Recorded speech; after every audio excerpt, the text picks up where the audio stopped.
contenu parce que c'est quand même quelque chose de très mystérieux pour un homme ordinaire. Mais alors Jésus, comme d'habitude, a raconté une merveilleuse histoire pour nous faire comprendre cet amour.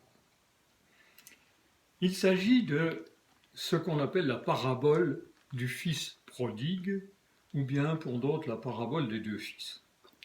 Alors je vais la lire si tu veux bien.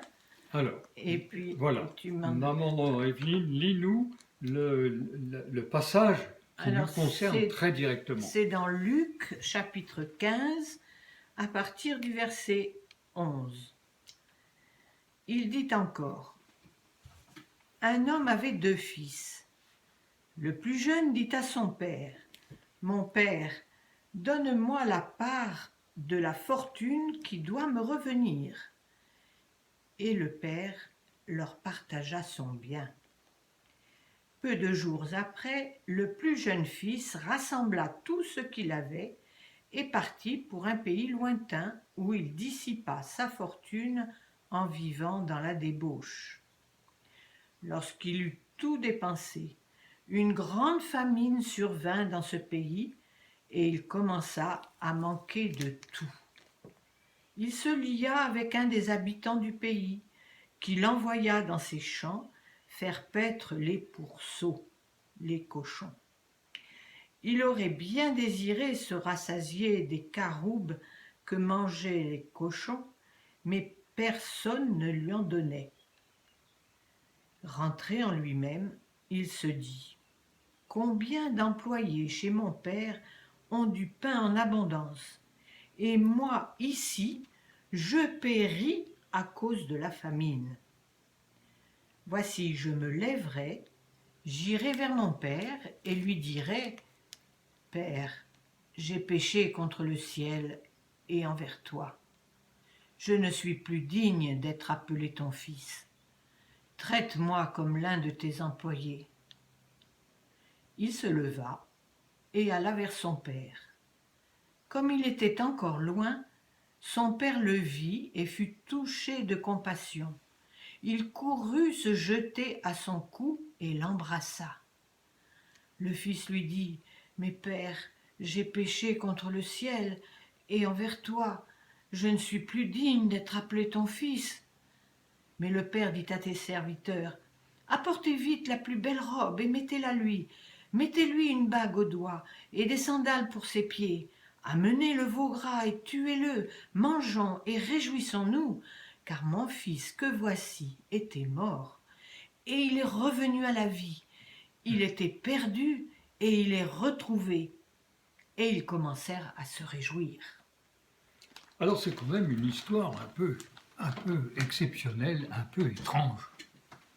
D'abord parce qu'un fils, le terme qui a été employé là, signifie que dans le fond, il demandait à son père de recevoir l'héritage avant que son père soit décédé. Ben, quel toupet et puis quelle C'est indignité envers le père, mais des tout honneurs. à fait. Un manque de respect manifeste, un abus manifeste. Et alors ce qui est surprenant, c'est que le père entre en matière.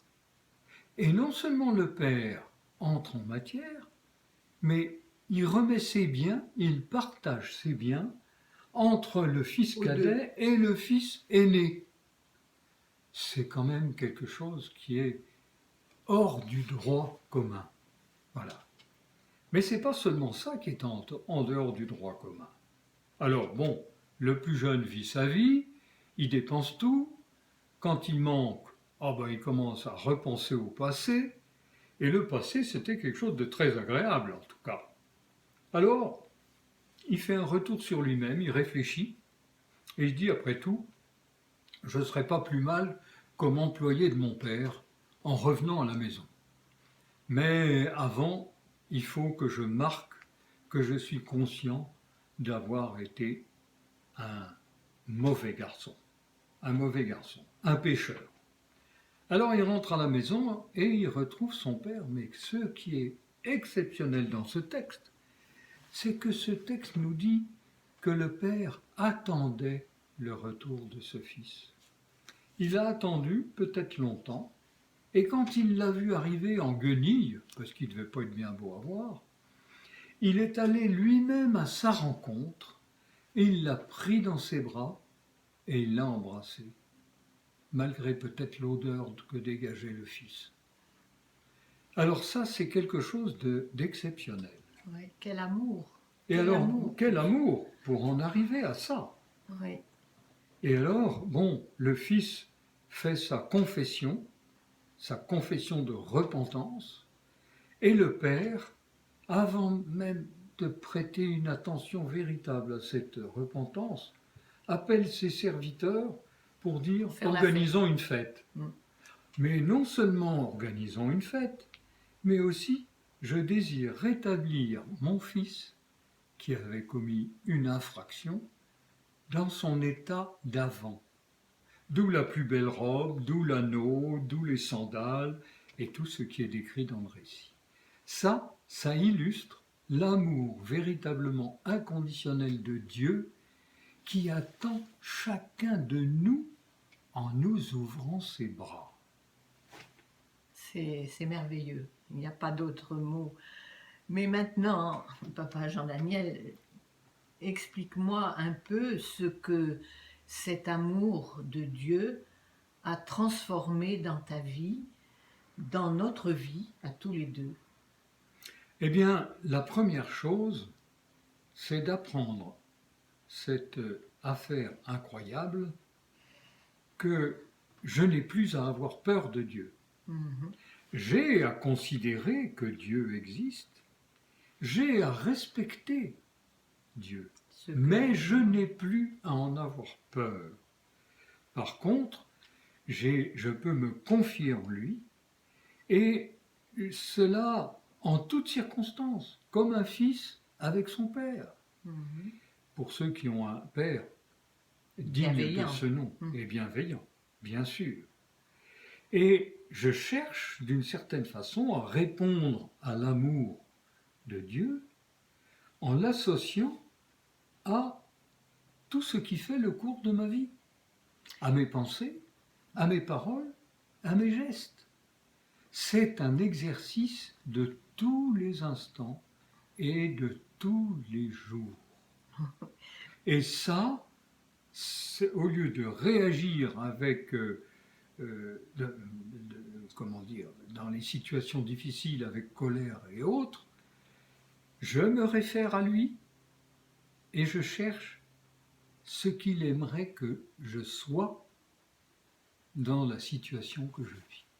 Oui, Voilà. et je peux constater, c'est vrai, depuis les 58 ans que nous avons passé Eh oui, ensemble, ça fait 50 ans. que au fil des années, tu es devenu plus patient, Oh, merci. Merci. devenu plus très attentif aux autres, Ah. et je t'en remercie parce que j'en suis la première bénéficiaire. Pour moi, de savoir que Dieu m'aimait et que toi aussi tu m'aimes, ça m'a permis de plus facilement pardonner aux autres quand mon amour-propre était un peu piqué, un peu chatouillé. Et au lieu de me mettre, d'être agressive et de montrer mon agacement. Mon agacement, j'ai cherché à me taire d'abord, et puis ensuite à rétablir la relation avec l'autre, une relation plus paisible. Et ça, je crois que c'est vraiment parce que l'Esprit de Dieu m'a permis de me rappeler que Dieu m'aimait et m'avait pardonné, donc je pouvais pardonner aux autres. Eh bien, ce sont là des transformations de base dans nos vies quand on entre dans ce regard sur Dieu, dans cette confiance avec Dieu. Vivre avec Dieu jour après jour, c'est un chemin à parcourir tous les jours, Et Dieu nous fera grandir lorsque nous le chercherons et l'associerons à ce que nous vivons. Et ça, bon, alors on parle après de vie éternelle. Moi, je parle de vie tout court. Ça veut dire rester vivant. Parce qu'en étant relié à Dieu par Jésus, eh bien, on reste vivant.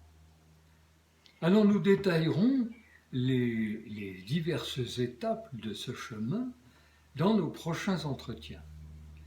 Si tu es veux cordialement bien. invité, toi qui nous visites, et que notre Dieu, qui t'aime comme un père, un bon père, te bénisse et te garde dans sa paix. Au revoir et à bientôt. À bientôt.